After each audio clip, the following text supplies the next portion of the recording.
It is nice to see everybody again. Here we are a week later and our last session together. And I'm going to jump right in because I want to be able to maximize the time, because what we're going to try and do today is we're going to continue where we left off in 1973. If you remember last week, we went through the Six-Day War towards 1973. We were able to complete the Yom Kippur War as far as the presentation. We talked about how the Yom Kippur War was a transitional moment within the psyche of the state of Israel and the physicality of the state of Israel. That perhaps on the one hand, we weren't as invincible as we thought we were. On the other hand, we did win the war, and we know we won the war because we weren't annihilated. There was no middle ground. Had the Syrians and the Egyptians succeeded, we're not having this conversation most likely. So therefore, a very prominent moment in the history of the state of Israel. And what we'll try and do is go all the way to 2020 and also touch on some of the current events that are going on today, and we'll see how we go. Just to remind everybody, as we go, I will be presenting. I'll check I'll stop as we go along to see if there's any questions about midway. We'll see what we can answer. If there aren't, we'll go to the end. And of course, if we miss any along the way, I'll do my best to answer the questions at the end. And we will try and wrap it up. Yom Kippur War comes to an end. As I mentioned, after 3 weeks of fighting, 2,700 Israeli soldiers have been killed, 3 times that are wounded, and yet we are still standing because of the gumption of those reserve duty soldiers who make their way to the front quicker than they can be asked to arrive. We push the Egyptians back and we push the Syrians back.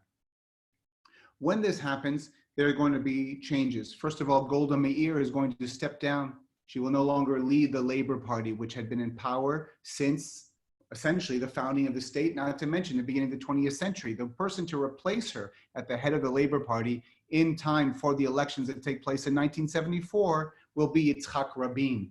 And he, in fact, along with the Labor Party, will win those elections. He himself doesn't win as prime minister. You may know that our parliamentary democracy, and we'll talk about this perhaps at the end, we vote for a party and not for an individual. But as the head of the Labor Party is voted in, and therefore he is prime minister for his first term. In the 1970s, this is a transitional decade, just as the war was transitional in the annals of the history of Israel, because it's in this decade that we're just trying to be, once again, a nation of the world. Where do we see this play out? A few places. First of all, Israel in 1977 will win the European Basketball Cup. Now, it sounds somewhat trivial, and yet along the way in the finals, we were able to beat the Soviet Union. Along the way, we're going to meet powerhouses of Europe. Little David versus Goliath. This is how we see ourselves. And in fact, and I'm going to we'll try this sharing again for a moment. Hold on one second. No, that's not what I wanted. Can I share? Yes, I hope I can share. Just 1 second.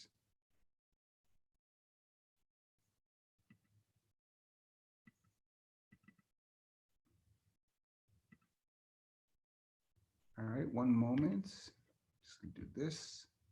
And we're going to slideshow, presenter view, and use slideshow. Okay, and we'll do this. 1, 2, okay. The picture that you see is Mickey Berkowitz, number 9, and next to him is a guy named Tal Brody. Tal Brody was a guy out of the University of Illinois who in 1969 leads the American Maccabia team to victory in the games that take place here, falls in love with Israel, makes Aliyah. Originally, Tal Brody is from Trenton, New Jersey. He actually played basketball with my dad in high school. He will, in the semifinals, he's so excited, not the moment that you see here, but in the semifinals, he gets to the microphone in very accented Hebrew. He says, "Anachnu achshav al hamapa v'nisharim al hamapa ve'lo rak b'sport, lo rak b'kadorsal." That's my best American accent in Hebrew. And what he does is he's saying, we are now on the map, and not just in sports, not just in basketball. It was an iconic moment because that was the feeling, the sense that all of Israelis were having. I'm going to go back now. Hold on 1 second. Let's do stop share. Okay. Now, what happens also in the 70s is Israel wins a contest called the Eurovision contest. Now, if you're a big fan of bell bottoms and a lot of sparkle, even through till today, that is what the Eurovision contest is. If you remember in 1974, there was a band called ABBA. ABBA won in 1974. It's a big thing in Europe, and we are very much connected to that. Israel wins in 1977, in 1978, and again in 1979, we win the Eurovision contest. One of the songs was Hallelujah. You might remember that. So again, this is transitional. In addition, Israel wins in 1976 in a competition that should be banned because we should never objectify anybody in this way, but we win the Miss Universe contest. On top of all of that, we also in 1976, on July 4th, the bicentennial of the United States, you may remember, Israel pulls off one of the greatest rescues in the history of rescues, when after a Air France flight which left Israel, lands in Greece, there are terrorists that get on board, and from there it's hijacked and eventually forced to land in Uganda, in a place called Entebbe. To make a long story short, the Palestinian and the European terrorists that are on board separate the Jews, the Israelis, and those with Jewish sounding names from everybody else, along with the captain who chooses to stay behind, who is not Jewish. We are taken hostage, and Israel will go out and rescue our own. Yoni Netanyahu, by the way, the commander of the raid, is the only soldier to lose his life as he's killed in the attack. And of the 100 passengers, there are 2 hostages that are killed in the firefight. A woman is taken also before. Her name is Dora Bloch, and she's killed in the city of Entebbe by Idi Amin soldiers. But other than that, as terrible as that is, we do the unthinkable and we go beyond our borders and take care of our own. This is the 70s in the minds of Israelis. And then something else happens. In 1977, there will be a mahapach. Mahapach means upheaval politically, and the Likud party, which had been regulated to the back seats of the coalition since the founding of the state of Israel, headed by that same guy, Menachem Begin, who we've mentioned a few times already, will reach prominence because of that second-tier Israel, as they define themselves, the Mizrahi Jew, the Oriental, the Eastern Jew, that rises up with the Black Panthers, and they will put Menachem Begin in power. When this happens, we're going to see changes within Israeli society, going from the prominently defined socialist society that we were, not socialist like the communism of Russia, but a socialism which was defined by the kibbutz at the center of the country, even though at its heyday, the agricultural communal settlement called a kibbutz only had about 8 to 10% of our population, yet nothing defined Israelis more than the kibbutz. We're going to become an open economy, one that has different priorities. And what are some of those priorities? First of all, we're going to see a shift in policy dealing with what's happening beyond the green line. Now, again, I want to remind everybody that we spoke about this already, that the green line was the border between Israel and Jordan between 1949, the end of the War of Independence, and 1967. After 1967 and the Six-Day War, something which begins to unfold in the days when the Labor Party, that is the center-left party, is still in power, we begin to see settlements be created, or Jewish communities. Language is important. I've mentioned this a few times already. And we'll touch about this when we talk about modern days, the 90s, the 2000s. But the area of the West Bank, which is perhaps the most generic of the terms and the general of the terms that I can use, the West Bank of the Jordan River, can also be identified as the occupied territories, or Judea and Samaria. And those who use that language knowingly, most likely, one will be identified very much with the left, and one will be identified very much with the right. The policies are going to shift as funds are going to be taken post-1977 and the Mahapach from the kibbutz world, meaning money funneling in because the kibbutz was the baby of the Labor Party, and that will be shifted to 2 main areas. One area will be under Menachem Begin, the inner cities because that's where prominently Mizrahi Jews, lower class, socioeconomically speaking, are going to find themselves, and he's going to put money into those neighborhoods. And the second place, he's going to find himself funneling money away from the kibbutzim and into the area of the West Bank, where those settlements / Jewish communities are located. Now, there are, I would say, 3 prominent reasons that we can identify why we have settlements in the area of the West Bank. And you'll bear with me if I don't constantly go back and forth between the multiple terminologies. Will you say the word settlements, and we'll just accept the fact that that's the word I'm using, not identifying me in any particular political camp. But there are 3 main reasons that we have settlements in the post-1967 era, and we can extrapolate from this what we think should happen today with those settlements, should they be removed or not. Anybody, by the way, who tells you that there's only one reason why we have settlements, in my mind, similar to the issues dealing with why we have Palestinian refugees, only one reason: either they don't have all the information, or they're purposely trying to, well, push you in a particular direction. One reason we have is historical, religious, ideological, meaning post-67, victory of victories, David and Goliath. Of course, we're going to settle all the parts of the land of Israel. And we're going to do so because this is the reason that we're here in this land to begin with. Not because of Tel Aviv or Haifa or Ashdod or Ashkelon. We are here because of places like Beit El, where Jacob put his head down on a rock and had a dream of angels going up a ladder and then down again. Or the city of Hebron, where our matriarchs and patriarchs are buried. This is the essence of why we're here, those people would say, and therefore, that's reason number 1. Reason number 2 we have settlements is because of security. In the memory and the real palpable memory of those who fought in 67 and lived through that period was the period of 1948 and the period leading up to the War of Independence. And the War of Independence itself, when the policy of Ben-Gurion proved itself that on our farthest reaches of our boundaries and borders, we would not be able to defend ourselves against all of the Arab countries who were all attacking at once. And therefore, he had the foresight to create settlements. In that case, back then, the settlements were the kibbutzim or the moshavim, these agricultural communal settlements on our periphery. And several times, proof was in the pudding in that single kibbutzim held off entire armies. For example, down south along the coast, there's a kibbutz called Yad Mordechai, named for Mordechai Nilevich, the leader of the Warsaw Ghetto Uprising.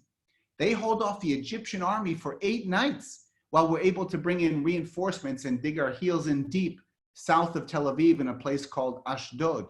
Eventually the kibbutz is overrun, but we are able to stop them. A kibbutz up north called Kibbutz Degania, which was the very first kibbutz founded in 1909, will hold off the entire Syrian army as they try and roll over the front lawn of the kibbutz by taking out the first tank, and then the rest are going to turn and go back to the Golan. So in our minds back then in the post-67 era, we know we need settlements in the West Bank because nobody has promised us a rose garden here, and we have to defend ourselves. And it could be that we're going to need a front line of defense that is not the military, but our civilians. Reason number 3 is actually post-1977 and that transition that I mentioned. More money is going to be going into the West Bank and into those settlements. Less money is going into the kibbutzim. By the way, that will be the first brick to really be pulled out of the wall, which was the kibbutz, and ultimately will bring its downfall, or at least its shifting of what it was through the 80s and the 90s. And if we want, we can talk about the fact that today's kibbutz is not our grandparents' kibbutzim anymore. But the money that goes from the kibbutzim, no more free water, no more free land, Mr. Kibbutz, will go into the settlements in order to subsidize the land that is there and the building process that is going on. So all of a sudden, a third reason is born. For example, some guy in Tel Aviv, a family in Tel Aviv, maybe living in a small apartment, realizes that they can actually travel for 20 minutes, go to the western reaches of the West Bank, go to a very nice place overlooking probably about 12 kilometers or so, and you have a beautiful view of the Mediterranean Sea, and he can pay a third of what he's paying for his small apartment and now have a 2-story house with a backyard like his cousins in America. Why wouldn't he in the open economy that we are now? So not necessarily ideological or historical or religious, but economic. It makes sense. So there's 3 main reasons: security, ideological, religious, historical, and security and economical. Okay. Also, 1978, we have the beginning of what will become the peace agreement with Egypt. The Hawk of Hawks, Menachem Begin, will be the one to sign the peace agreement with the arch enemy of Israel. It was Anwar Sadat who leads the charge against Israel in the Yom Kippur War. And all of a sudden, Menachem Begin and Anwar Sadat will be greeting each other in Jerusalem. There was actually such fear when Menachem Begin tells Sadat, "Come, I invite you to Jerusalem." And Anwar Sadat comes and will speak in the Knesset, in the parliament, and speak in Arabic. So shortly after 2,700 soldiers were killed in Yom Kippur, there was such a fear that we thought it was a Trojan horse. There were special forces at Ben Gurion Airport ready to pounce if, in fact, it was a Trojan horse. But in 1979, you might remember Jimmy Carter, Menachem Begin, and Anwar Sadat signing that deal. Very sadly, Anwar Sadat, 2.5 years later, will pay with his life as he's assassinated by the Muslim Brotherhood in a celebration honoring what they called, the Egyptians, the October War. And in fact, the victory of the October War. He will be assassinated by one of the soldiers in the parade. Now, as all this is happening, we enter into the 1980s. The 1980s are going to be very, well, every decade is a prominent decade, and every decade is a transitional moment. One thing that takes place in the very first year of the decade, in 1981, Israel will reach again beyond its borders and will bomb the nuclear reactor, which is being built by the Iraqis in Asarek. Israel will be chastised by the United Nations, by the world, America as well. And yet we know that 10 years later in the Gulf War 1991, the fear of chemical warheads were pretty serious here. And we had rockets being fired over at Israel from Iraq during a Desert Storm. And of course, they were not chemical in the end, and they were also not nuclear. But that was something that Israel decided to do, and that became known as the Begin Doctrine, that we will not allow, the state of Israel will not allow any country which has made it very clear that it's willing and ready and able to annihilate Israel to achieve weapons that could do that. That's from 1981. 1982, Israel will go ahead and after a decade or so of ongoing terror from Lebanon, remember we mentioned the PLO, the Palestinian Liberation Organization that had been kicked out of Jordan by King Hussein, will eventually settle in Lebanon.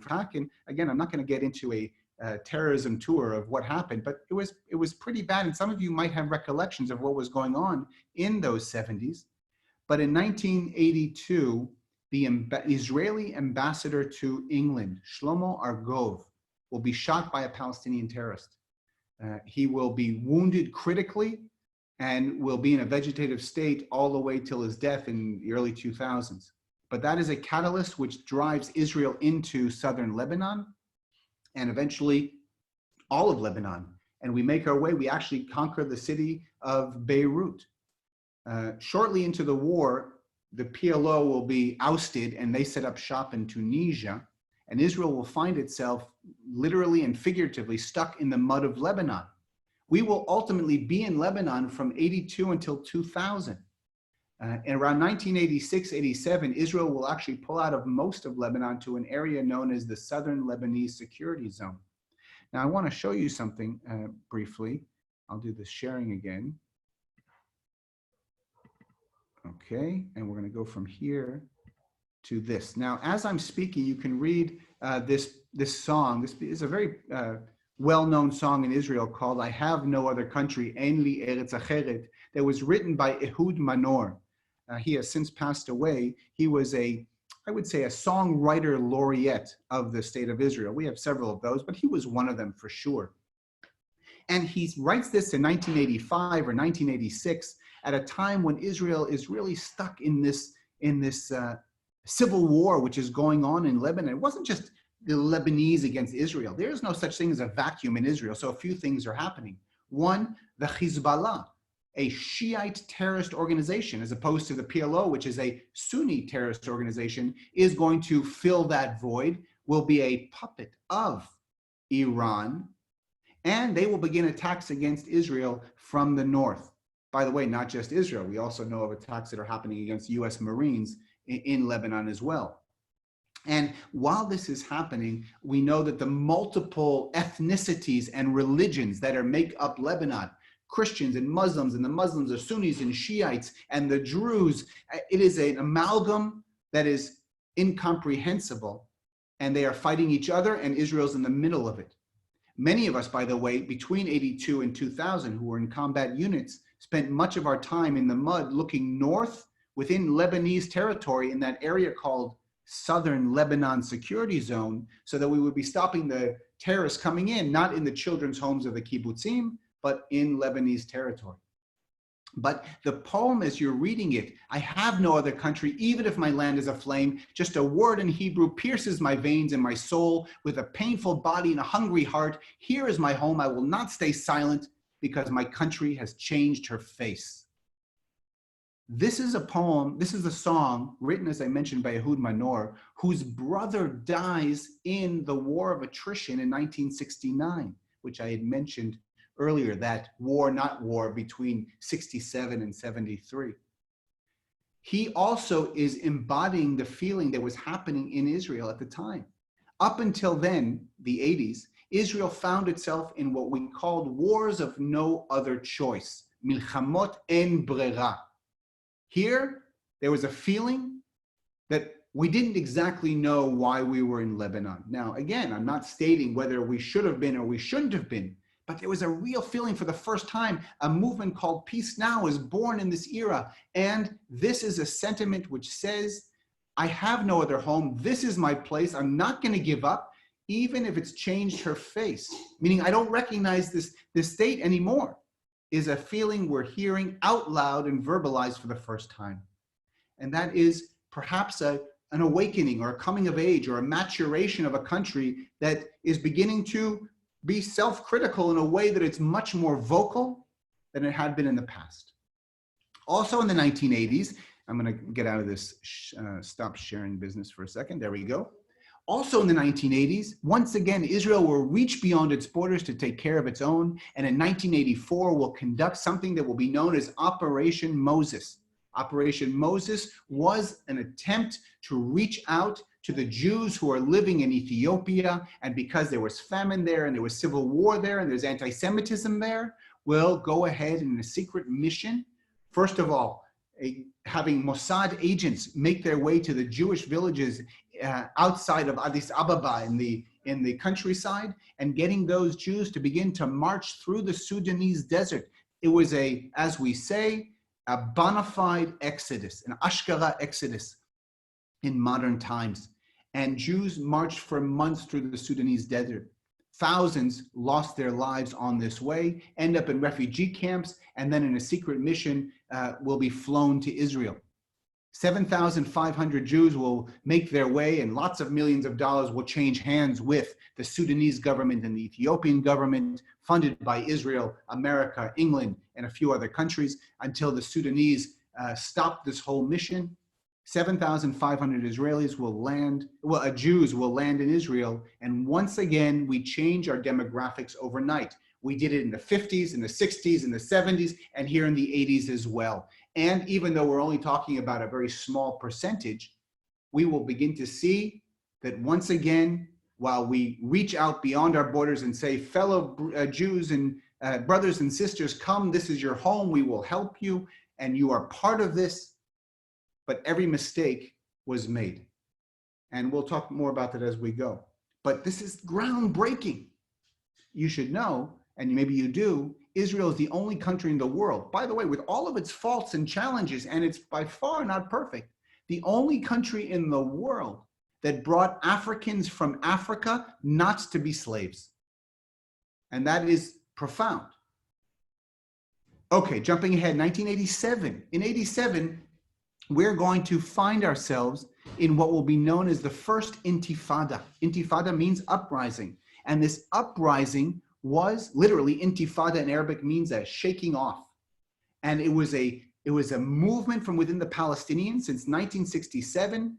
Those Palestinians that had in their minds, either with quotations or not with quotations, you be the judge, conquered by Israelis. And they will not become citizens. I'm not talking about the Israeli Arabs, and just to confuse us, the Palestinian Israelis who live in, let's say, Israel proper, meaning to the west of the Green Line. I'm talking about those Palestinians who live within the area of the West Bank. They did not become citizens of the state of Israel, and yet they are, there is a military government over them. There seems to be a working order between the Palestinians and the Israelis throughout the 70s. Life actually is better for them, if you look at the numbers, than it was within the time that they were with the Jordanians or Gazans with Egypt. And yet there is going to be a sense that they have to rid themselves of the Israelis with the shaking off. There's a car accident that takes place in Gaza in December of 1987. An Israeli truck driver hits a Palestinian who dies, and that will ignite what becomes a very violent demonstrations that happen throughout both the area of the West Bank, and that also travels inward to Israel proper as well. This will manifest itself in mass demonstrations of thousands and thousands of people, usually children in front and women and men in the back throwing bottles and rocks. I'm not trying to be figurative in any way. I just can tell you what I saw. That was during my years of my mandatory service, 1989. As a paratrooper, we found ourselves yearning for being sent to Lebanon, because at least there we could do what we were trained to do. And we find ourselves policing in Gaza, which we knew was important because there was in fact terrorism that was happening, but it was I can tell you, a challenging situation. And again, that has nothing to do with if I vote one way or the other way. It was something that we were not trained to do as a combat infantry soldier, but that was our reality. And in 1993, it will come to an end. And yet before it comes to an end, two things are going to happen. One, in 1991, we have, as I mentioned before, the Desert Storm. If you remember Desert Shield in August of 1990 will turn into Desert Storm in 1991. And as part of his advance towards Kuwait, Saddam Hussein, once America then gets into the fray with its coalition, will start firing Scud rockets at Israel, and this becomes known as the Gulf War. I can tell you how surreal that was, that at the time, in the middle of my service, I was in fact lying in the mud in Lebanon, looking north, trying to stop terrorists from coming into the kibbutzim and the settlements in the north. And I would get out of there for a moment and get a moment to call home, and I would see how my family is doing. It was surreal. It was the first time that we had this kind of home front attack.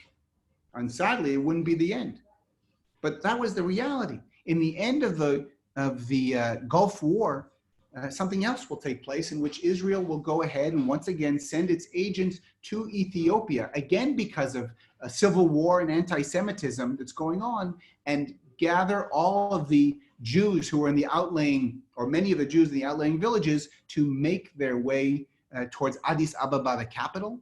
And once again, millions and millions of dollars changes hand with the Ethiopian government. Israel is allowed to take over the airport for 36 hours. And in 36 hours, we will, I don't want to say the word Israel will bring Ethiopians over, because it was proactive by those Ethiopian Jews. There was a partnership here. Nobody was being patriarchal in any way and bringing them along. This was a unified effort, the Jews of Ethiopia and Israel together, and those Jews made aliyah. They immigrate within 36 hours, 12,500 Jews will become Israeli citizens.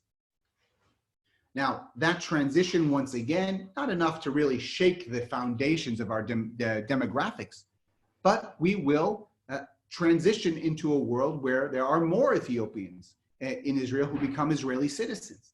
I point that out because within Israeli society, like any Western society in the world, there is discrimination and there's even racism. And saying that, on the one hand, is disparaging against Israel.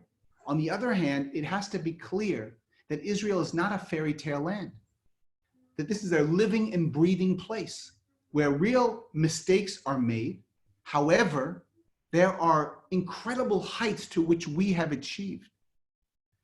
Now, this is going to push us into 1992. In 1992, Israel will go to the polls again, and this time the Labor Party will once again be victorious. At the head of the Labor Party is once again Yitzhak Rabin, now for the second time. And in 1993, in September, the world is surprised, as is Israel, when it is announced that the Palestinians and the Israelis, Yitzhak Rabin and Yasser Arafat, are going to sign a deal to be known as the Oslo Accords.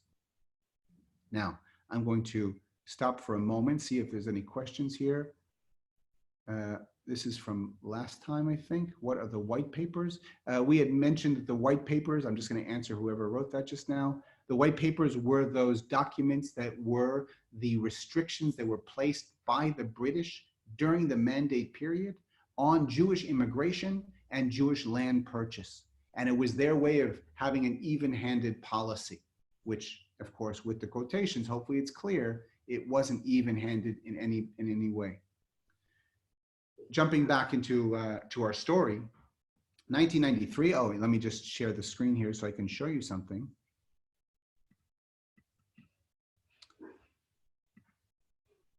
What you see is the Ethiopian Aliyah of 1984, and this is the shaking of on the White House lawns. You might remember this photo.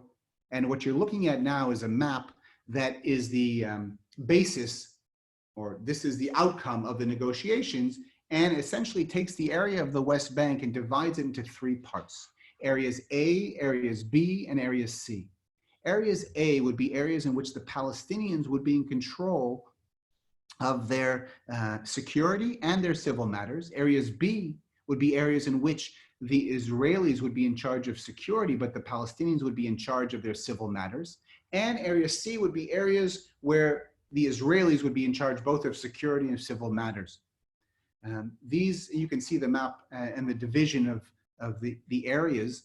The area A would be prominently the main demographically controlled areas by Palestinians.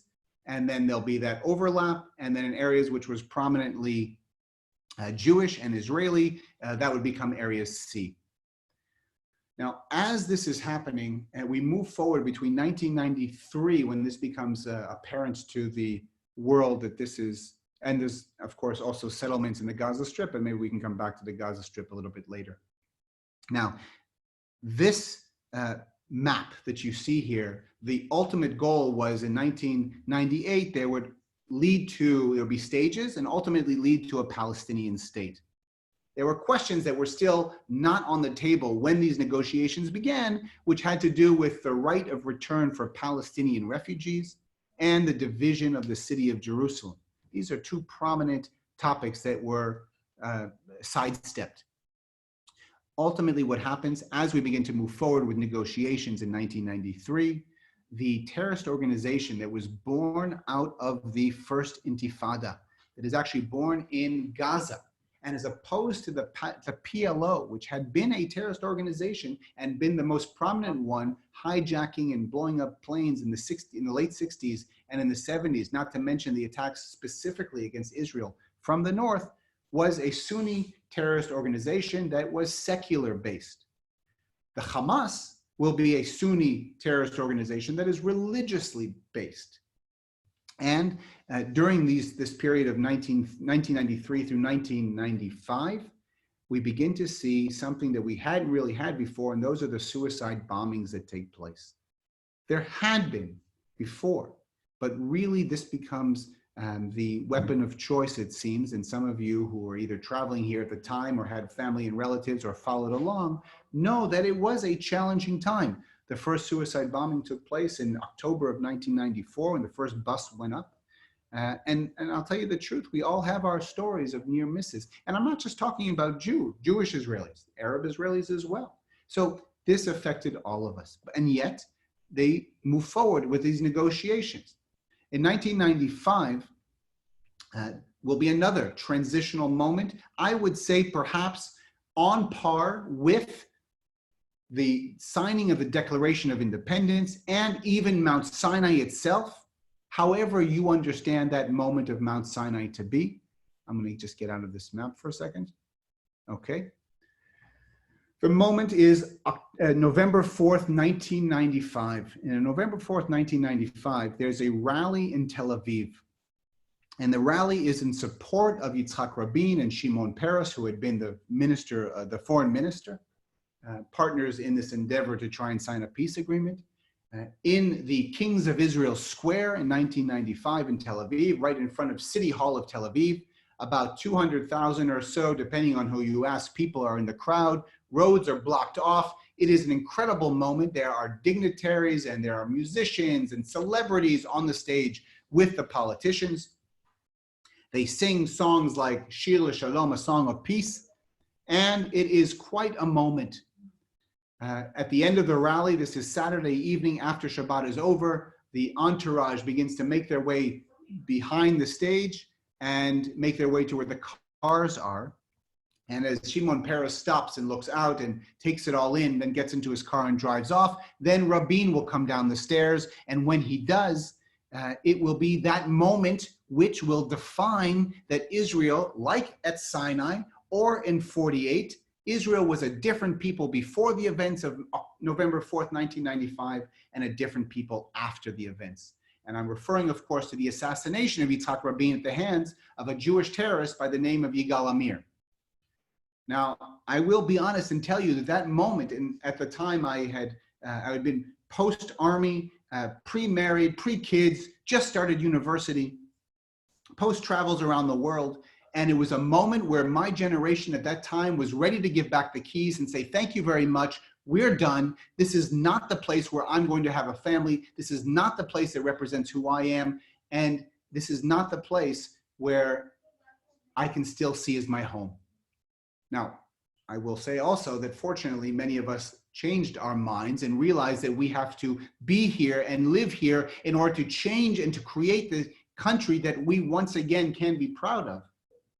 Even when we knew how torn the country was. And it should be clear, it's not that there was one camp in Israel that wanted peace and another camp in Israel that didn't want peace. Everybody wanted peace. There were those who said, listen, terrorism is bad and the buses blowing up are terrible, but if Rabin, the hero of the state of Israel, and he was a bona fide hero, no questions asked, is willing to shake hands with Yasser Arafat, a bona fide terrorist with blood on his hands, then who am I not to try? And there were others who said, with all due respect to Rabin, we can't trust this person and it's going to bring our demise. However, unfortunately, it didn't stay at that rhetoric. There was violent rhetoric in the streets. This violent rhetoric led to violence itself and ultimately to the assassination. Those of us at the time hoping for a better country were looking to our own unborn children and saying maybe one day our kids will in fact not have to go to war and not have to go to the army. 1996, when Shimon Peres replaces Yitzhak Rabin as the interim prime minister, he had been deputy prime minister, the following elections that take place in 1996 seem like they're going to be a shoo-in, and ultimately they are not. And they're not because in the weeks leading up to the elections, there's suicide bomber after suicide bomber after suicide bomber, and the people in Israel decide, or more people, it was very close, but more people decide that they want the Likud party. They feel they'll be more ready to secure our boundaries and our borders and protect us. And Bibi Netanyahu becomes prime minister for the first time as the head of the Likud party. This back and forth is going to happen several times. He's in power for 3 years, then there's going to be a switch, and the Labor Party once again will be in power. When the Labour Party comes to power, we're going to see Ehud Barak, the prime minister, pull our troops out of southern Lebanon.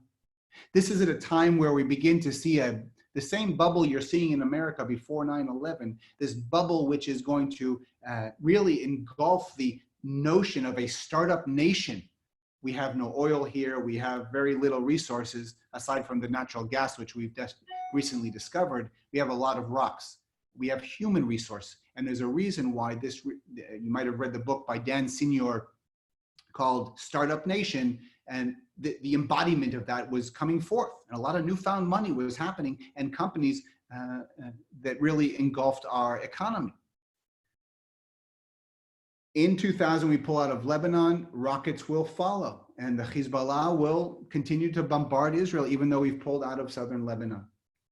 Of course, we are dealing with the second intifada, the second wave of uprising is going to happen when what is called the Camp David II Accords fail. What were the Camp David II Accords?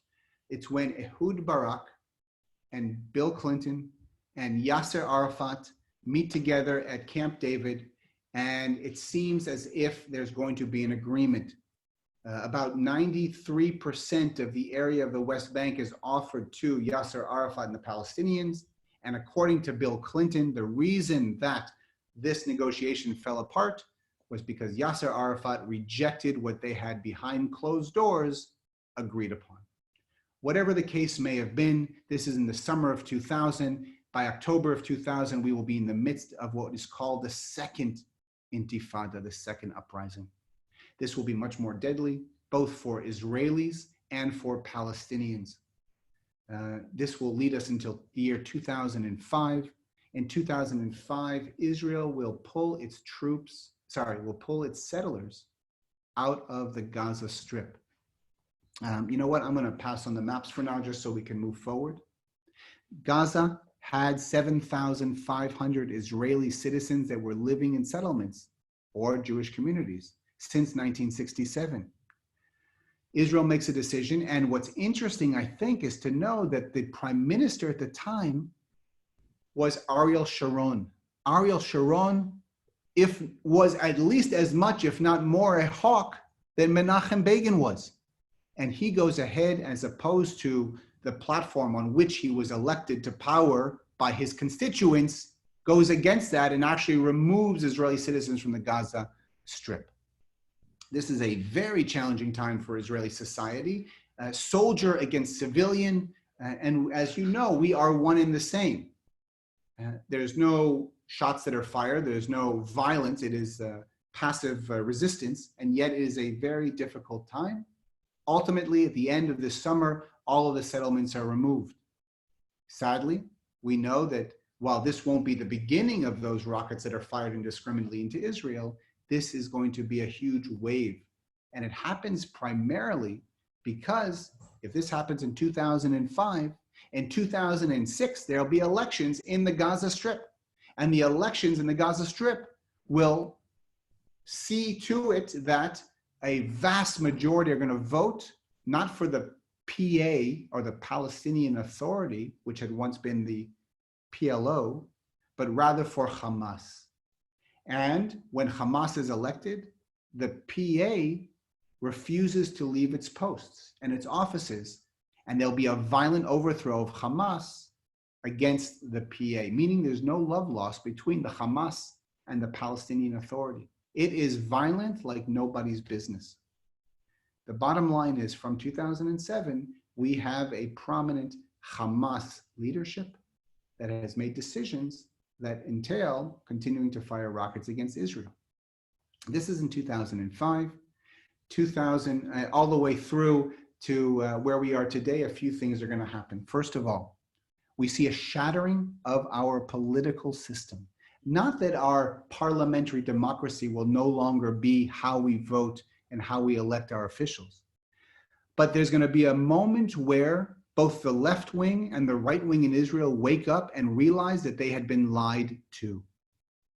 The left wing wake up and they realize they've been lied to when they were told that in fact there is a partner for peace, And the right wing woke up and realized they were lied to when they were told that they could actually control another people. Now, clearly, I am generalizing here to make a point, but this was that reality, a fracturing of Israeli society, politically speaking. And yet, despite it all, if this means anything, every year from 2000 onward, we have 4% growth in our economy, despite it all. To jump ahead to where we are today, before the coronavirus hit, we were at 4% unemployment. Now, that doesn't mean that everything economically was great in Israel. We have some major issues here. But overall, if we look at our robust economy, despite everything else that's going on, it was pretty good as far as, I mean, there's certain, again, pockets. There's huge taxes on vehicles that come in. We pay an extraordinary amount of money for homes and houses because there's much more demand than supply. However, big ticket items such as education and medicine are subsidized and relatively very, very low. The jump, however, from 4% unemployment to where we are today, as the numbers before we started was 25% unemployment because of the coronavirus. Meaning we've managed to get through all of those challenging times and reach great heights in our economy, even with all the challenges, and even great heights in our society, despite everything else.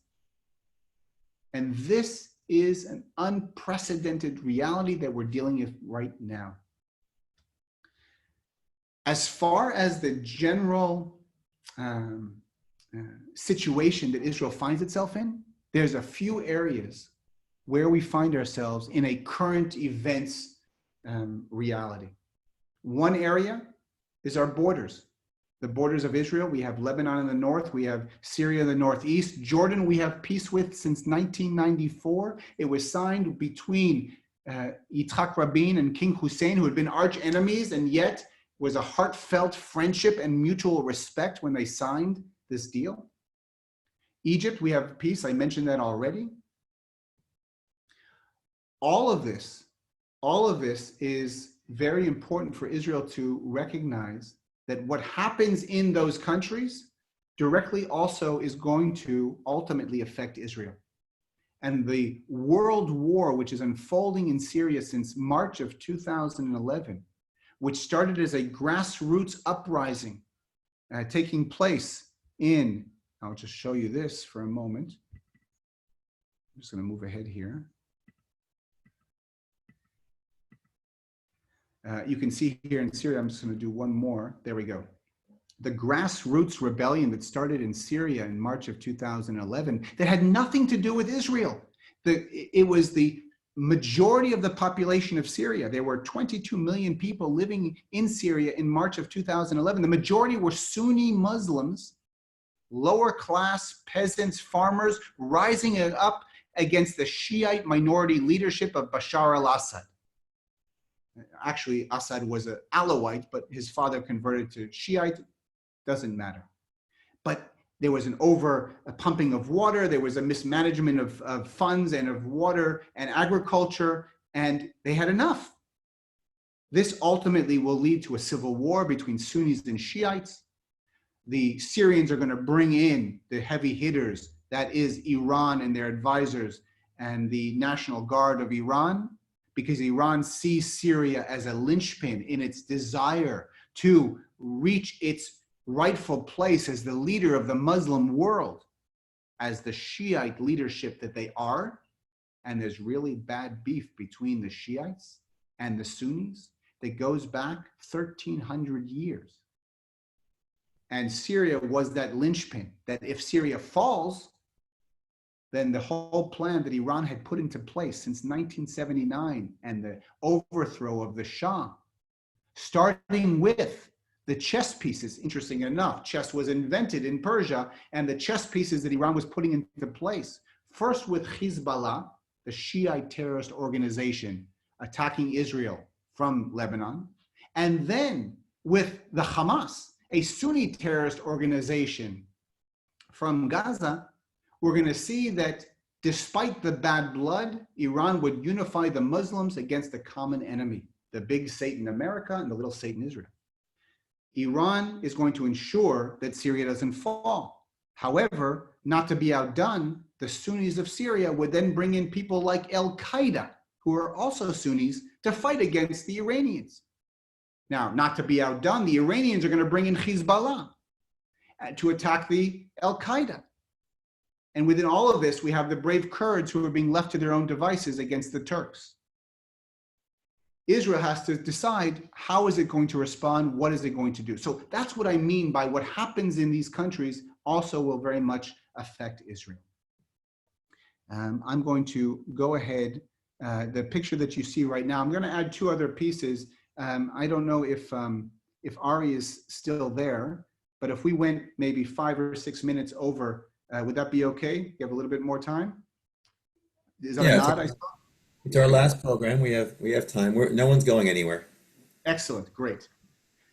The picture that you see over here is a picture which shows, of course, these two leaders shaking hands, Benjamin Netanyahu, the Prime Minister of Israel and the longest reigning Prime Minister to date, and Benny Gantz, the head of what was the Blue and White Party, although it seems that that Blue and White Party has imploded, and even though the name still is part of Benny Gantz's political party, it's not what it was.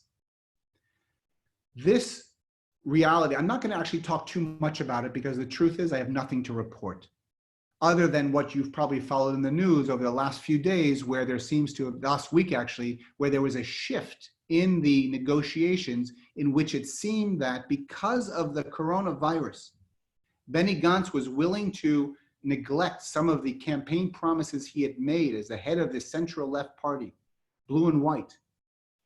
The third election of our past year, which also was unprecedented, and to do what he promised he wouldn't do, and that is to serve with Benjamin Netanyahu and the Likud party. Much of the campaign of Blue and White was, we have to have Bibi go home. Anything but Benjamin Netanyahu. Because of the state, the situation the state was in, and also because this is an indicted prime minister. Cases 1,000, 2,000, and 4,000. Bribery charges, breach of trust charges. And within all of this and the negotiations, we have the coronavirus. And we're in an emergency situation. And what Benny Gantz said is, we are in an emergency situation. We cannot go to a fourth elections. And therefore, in order to break the stalemate, we will begin negotiation to have a unity government, in which this unity government would create a situation where Benjamin Netanyahu would be prime minister for a year and 4 months, 5 months, until September of 2021. And then Benny Gantz would replace him, and that would be the end of the Benjamin Netanyahu era, Benny Gantz would say. They have not reached that agreement, even though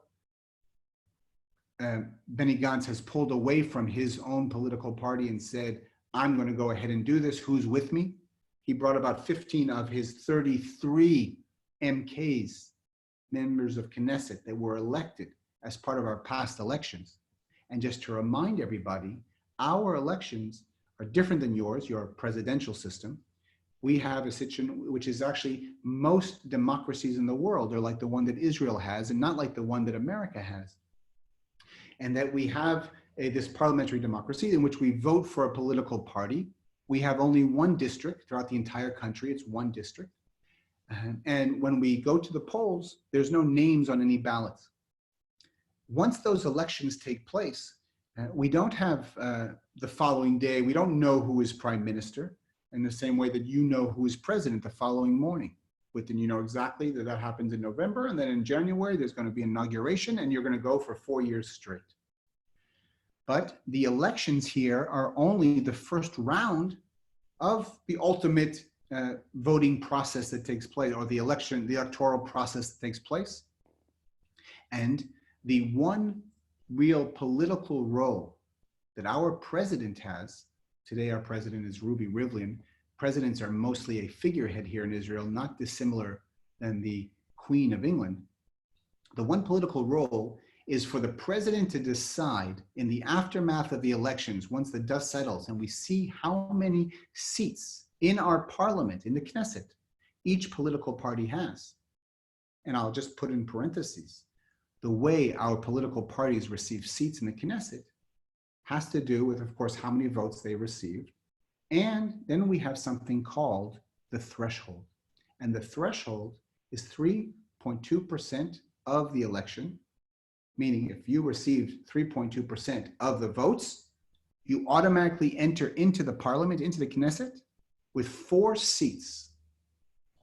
In the past, just to give you an example, it was only 1%. If you received 1% of the vote, you received a seat. And that really created many, many splinter, small 1-2 seat parties. Now, the party that receives the most amount of votes, and therefore the most amount of seats, will usually, although not always, be the one that the president asks to try and create a coalition.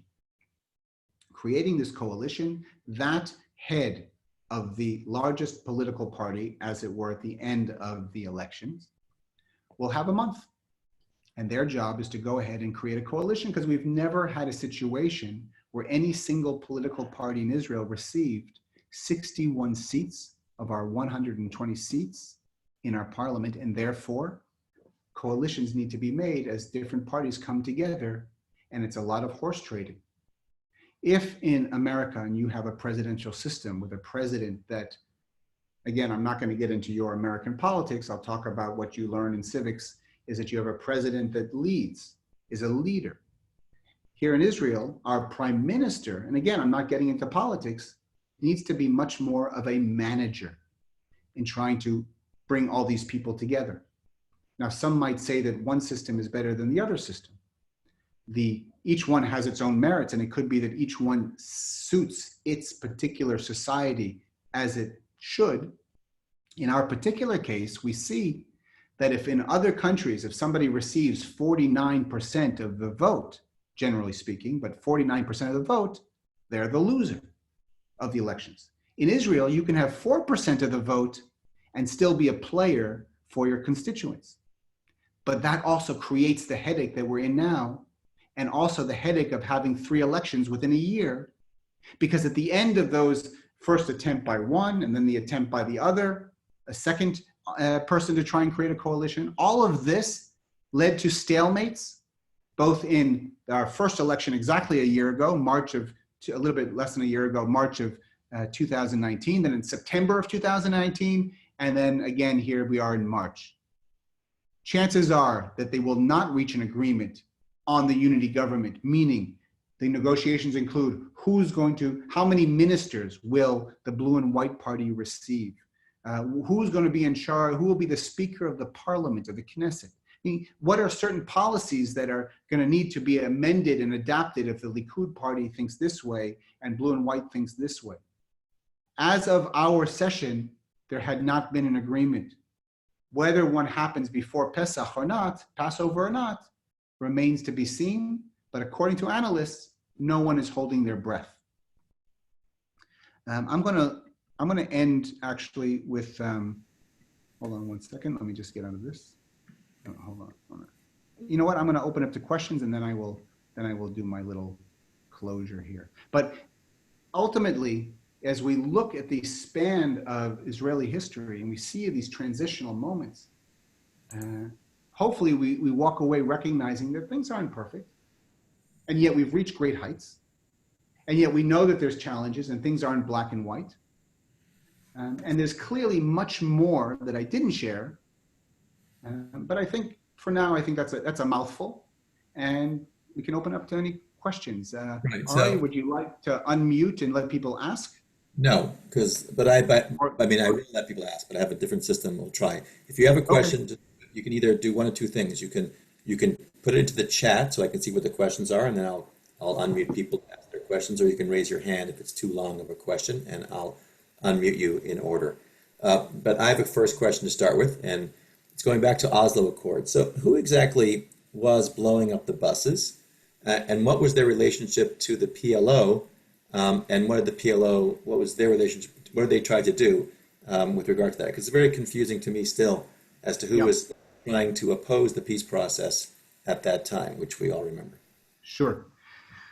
So the PLO, which officially in the 1990s will transition to the name the PA, right, the Palestinian Authority, even though the governing body will continue to call itself the Palestinian Liberation Organization, is the government for all intents and purposes, and therefore not perpetrating the attacks. Now, I say that, but I will tell you that in around 2000, 2001, in fact, there was a smoking gun.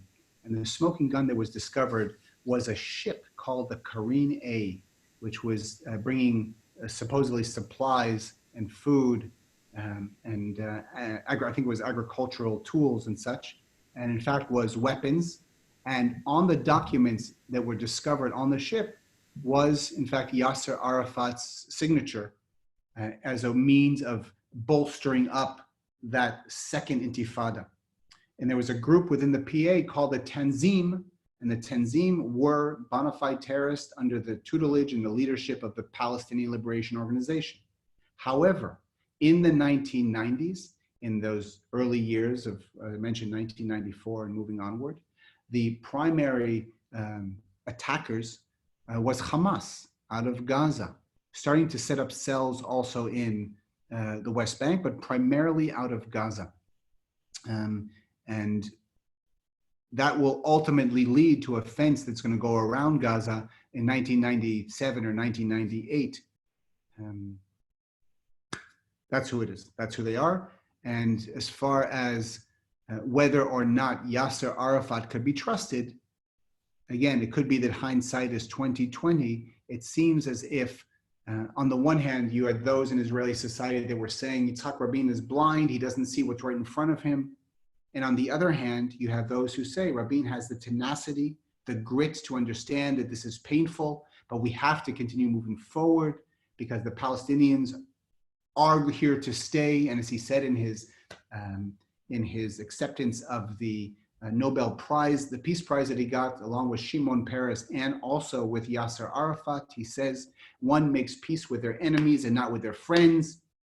As long I was a soldier all my life, and the moment I thought that we could gain freedom through peace, that's the direction I'm going in. So it could be on the one hand he was blind because he had his mission and he was very goal oriented with all the pain that happens. And on the other hand, it could be that in fact this is what was necessary.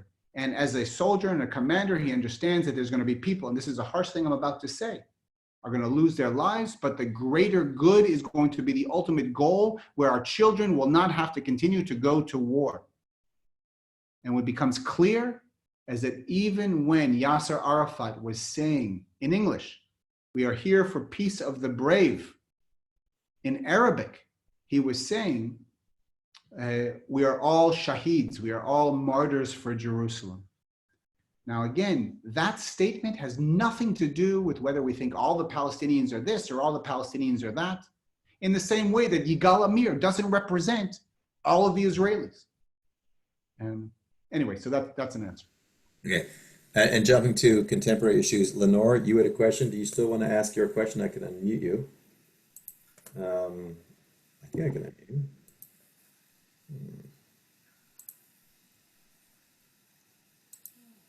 Well, let me ask Lenore's question because I'm having a problem with the system here. If the coronavirus ends up eradicating a projected number of lives in Israel, what do you expect the demographics to look like, and what are the implications? Wow, that's a very interesting question. And truthfully, I don't have an answer, meaning I can speculate. The first death in Israel was actually about 2 weeks ago. We're currently, the numbers right before we started were 48 Israelis who have died because of the coronavirus. Those who are ill in Israel with the coronavirus are 8,430 as of an hour and a half ago. And 546 have healed, have become better from coronavirus. Of the 140 which are gravely ill, 106 are intubated. Our arch, and we talk about flattening the curve or flattening the arch, we're seeing a spike now in the last few days Actually, it's been continuous up, and then it started to taper over. And we're paying for what happened 2.5 weeks ago with Purim, because when Purim, it was March 16th or 17th, there were recommendations. It wasn't really the strict implications that we have today or the directives that we have today. We know that things started to shut down and that we were only allowed to have 10 people in a place. That was of March 15th. By the way, that was the end of tourism in Israel. March 15th, things shut down. I was told not to return to my group on March 15th, and they had to leave. But there were still things that were open. There were still some restaurants that were open and cafes, and it wasn't very clear, and people were gathering for Purim, and we're seeing that now. There is an assessment that we could see upwards of 10,000 who die of coronavirus. That number, if I'm going to be crass, won't affect the demographics per se. We have a population of 9 million in Israel. Now, whether or not that's the number, if it jumps to 20,000 or 30,000 or 100,000, which there's no assessment that it's going to reach those numbers, I don't think that either will transform our demographics. Our demographics as a society are transformed clearly. I mentioned small pockets of 12,000 or 15,000 of those Jews who arrived from Ethiopia who become Israeli citizens. But we really see a shock to our system with 1 million Jews who arrived from the Soviet Union, the former Soviet Union, in the 1990s. By the way, one big reason for our startup nation is because of that wave of immigration. I think we'll see something different, though, not so much our demographic shifting. The numbers, by the way, of those who are dying, as I think we're seeing this in lots of places, are people who are older, in their 60s, again, 60s not old, but older in the sense that that's the youngest of the older waves that are dying, 60s, 70s, 80s, 90s. However, we had 2 cases last week of a 49-year-old woman and a 50-year-old woman who passed away. Those were the youngest numbers here in Israel. So that demographic is one that's going to be dying. But if we looked at who is of the ill, most prominently, not just of age, there are certain pockets of Israeli society where I would say for the most part, Israel, on the one hand, we're pretty rambunctious and we have a lot of chutzpah. On the other hand, we know how to follow orders. And I think if you were to, maybe you're following along, you've seen footage of Israel, Israelis are following the rules. We do have pockets of our society that are pushing back, but the government has made it very clear in cities like Bnei Brak. Bnei Brak is an ultra-Orthodox city right on the outskirts of Tel Aviv. It's essentially embedded near Ramat Gan. Those of you who know, it's right there. It's one street is Bnei Brak, one street is Ramat Gan, another street is Tel Aviv. It's all one big urban sprawl. But areas like that and areas like Mea Shearim in Jerusalem, which is an ultra-Orthodox neighborhood in Jerusalem, have very much pushed back against these directives. And again, I would be wary before I generalized and said that all ultra-Orthodox are in fact opposing the measures imposed by the government. I'm saying that within these communities, that has been the case. And to the point where 1 in 7, 1 in 8 Israelis who are sick are from the city of Bnei Brak. And that's not even taking into consideration neighborhoods that are ultra-Orthodox in Jerusalem and so on.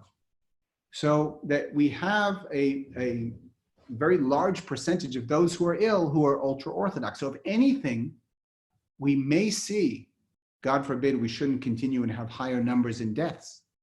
But if the deaths continue on the pace that they're going, I don't think it's going to change our demographics. But within that, there's very likely going to be a larger percentage that are ultra-Orthodox. Hopefully that's somewhat of an answer. Karen Freed, do you see her question that she asked in the chat area? Yes, Israel looked like it took major steps to stop the virus, but I read Times of Israel emails and it says Israel has allowed Israeli citizens returning to Israel that are not suffering. Israeli, I guess, backpackers coming back from Peru refused to sign forms. Yes, okay. One of the things that happened is that Israelis got stuck around the world And what Israel did is, even though our air pretty much came to our airways came to a close, like many places, we have airlines that no longer fly from Israel to Israel. Israel, even though it grounded most of its El Al, most of El Al is a private company, but most of it was grounded, still partnered with Israel and wealthy Israelis who funded these flights to reach places like Peru and India and other places, Australia, to bring Israelis back home who couldn't get home because there were no more flights. Last week, there was, maybe it was 10 days already, maybe, I can't remember if it was a week ago or 10 days ago, there was in fact what Karen mentioned, the Israelis who were coming back from Peru, and it wasn't everybody on the flight, but there were those who refused, or at least this is how it was reported, refused to go into quarantine. That has changed, meaning there was a very clear directive by the government that anybody right now landing in Israel has to go to 2 weeks quarantine in what we call our quarantine hotels. Now, it seems as if that's not always implemented. I'm not talking about the Peru incident. I'm talking about even today, I think there were Israelis who landed and didn't end up going to these hotels, but ended up self-quarantining in their homes. But we do know that there are police and actually soldiers as well, not that we're in a military state, but there are soldiers who are on loan to the Israeli police force to help ensure, enforce, and to assist not only the police in their endeavors, but also the citizens and civilians, knocking on doors and saying, are you where you need to be? And people getting calls. And one of the things that Israel has employed was the use of technology in homing in on people's phones, knowing where they are and where they were, and in fact sending text messages to people who seem to get too close to somebody who's been identified as having corona. So it's not perfect. And yes, people do get through these cracks. But I will tell you that as of yesterday, and you can go online and see footage of the city of Bnei Brak, for example, to give you a sense of how seriously Israel is taking this, the soldiers that are on loan from the military to Israel's civil services, the police and so on, to both enforce the restrictions on movement and gathering in Bnei Brak, i.e. synagogues and such, and people have to pray in their homes on their own. The forces that are being used are paratroopers and naval commandos. Not because the intention is these naval commandos should go and give a left hook to a 75 or 95-year-old person walking down the street. But the level of soldier that we want is not just to stop cars from coming in, but actually just bringing food to people who can't leave their homes. And that gives us an indication of how seriously Israel's taking this. There is, as you can imagine, a lot of debate and question and challenge whether Israel is doing everything it needs to do or it should have been doing things faster. I can tell you from where I live in Modi'in, the city has pretty much come to a standstill. People do not go outside. If we do, we go for 100 meters and we come back. We're still allowed to go to get essential things. The supermarket is not a problem. Going to doctors, getting medicine, taking food to people who can't leave their homes is allowed.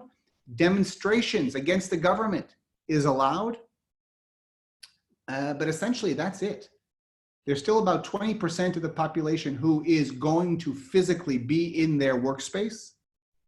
But of those who haven't yet lost their jobs, most are working from home. But as I mentioned, 25% are unemployed. We have time just for a few more questions, but one question I have before Mike Rubin has a question he's posted. Before that, so in America, Congress has voted and the president has signed the bill to take care of people who've lost their jobs. In Israel, how are they taking care of people who have lost their income? Yeah, okay, so a few things. First of all, we pay Social Security, Bituach Leumi as we call it, and therefore people are able to apply for unemployment like anybody would do. If in the past you had to go and you had to be in the place in order to sign to make sure you're looking for work and so on, they've waived that clearly because we can't gather anywhere. So everything is online. But I will tell you that there was a stimulus package which was signed of 80 billion shekels. And I actually just wrote down the division so you can get a sense of where the money is going. 10 billion shekels is going to healthcare. 30 billion is going to welfare and unemployment, to answer your specific question. 32 billion aid to small and large businesses. And 8 billion overall to financial stimulus for the overall economy. So on the one hand, there seems to be some movement. There was also a promise that was made a few days ago that the government should very quickly, even though we don't yet have a government, the Knesset, the parliament, needs to sign a bill that immediately everybody should get 500 shekels, the entire country, 9 million people, 500 shekels to their bank accounts. Now, it sounds like nothing, but really has to do with the fact that we're right before Passover, Ramadan, and Easter, all happening at the same time. And whether you're Muslim, Jewish, or Christian, you have a lot of mouths to feed. So that's really just not even a Band-Aid. But you have the $80 billion as the overall package, which hasn't gone through yet, but that's what's been promised, and the immediacy of a few hundred shekels here and there. That's what they're trying to do. I think coming back to the question that was asked before about the demographics, if I were to say, and I would superimpose on that, what happens when this is all over? I think the world in general, but I can talk specifically about Israeli society, is going to be different. We managed to hold off 4% unemployment, 25% in 3 weeks. It's going to be very difficult to go back to the way we were. Anywhere in the world is going to be that. And I will add one other piece, unsolicited information. And I was talking about this with some friends today, in that there's this cognitive dissonance in my mind. For years here in Israel, I found myself responding to Americans who are very concerned about what's happening here, and me saying, thank you so much for your concern. Yes, it's a little bit challenging. And so my daughter is over here on the front line, and we're trying to do this. But truthfully, what keeps me up at night is not the Iranian bomb, but it's whether or not I'll be able to pick up my daughters from dance. Life. Now we find ourselves in a reality. We are all in the same boat. Even more than that, we have family in New York. My wife's sister is a nurse in Brooklyn. Her nephew is an EMT on the ambulance in NYC. And all of a sudden, we're in a reality where I'm more concerned for them than I am for my daughter on the border with Gaza. So it's a very strange reality to be in, I have to say. Well, with that, I think, unfortunately, we're out of time, but Mike has a very good question. Alita's had her hand up. I'm going to ask them to send me the questions. I'll send to you if you wouldn't mind sending the answers. I think that would be terrific. Sure. Can Ari, would I be able to end with one poem that I brought? Sure, of course. Okay, one last thing. This is a poem by Yehuda Amichai. Yehuda Amichai was really the poet laureate of the state of Israel, hands down, and definitely of Jerusalem, for sure. Very prolific writer, over 1,000 poems about Jerusalem. He dies in 2000. And I won't go into too much detail, but he was born outside of Israel, comes here, fights in the Palmach, and the founding of the state, is an integral part of the state of Israel, has a very unique eye of what's going on. And he writes this poem. And I think that we can use this poem as we try and internalize not just the information that we heard about the state of Israel from the days of Zionism through till today. Not only what we heard factually, but what do we feel about this? This is what he writes. The poem is called The Place Where We Are Right. From the place where we are right, flowers will never grow in the spring. The place where we are right is hard and trampled like a yard. But doubts and loves dig up the world like a mole, a plow, and a whisper will be heard in the place where the ruined house once stood. If we think about it, we can be very clear in what we know to be true and to be factual, but it's also important, I think, to be able to expand what it is that we know, sometimes make the argument for the other side of whatever the other side is of what we believe, and to understand that if we can do that, then I think we have a better grasp of the reality that is the state of Israel. And if you want to be critical of Israel, 100%, please feel free. But get in line behind Israelis because we do it better than anyone else. But I will say that if you're willing to be critical, not you specifically, but in general, we should also be able to be proud of what we have achieved here and what we've created here and the hurdles we've overcome. And the fact that we're literally changing the world for the better with all of the mistakes and the problems and the challenges and the issues. And whether we vote very far left politically in Israel or very far right politically in Israel, we all have skin in the game. We all care about this place. And it's important to remember. Thank you.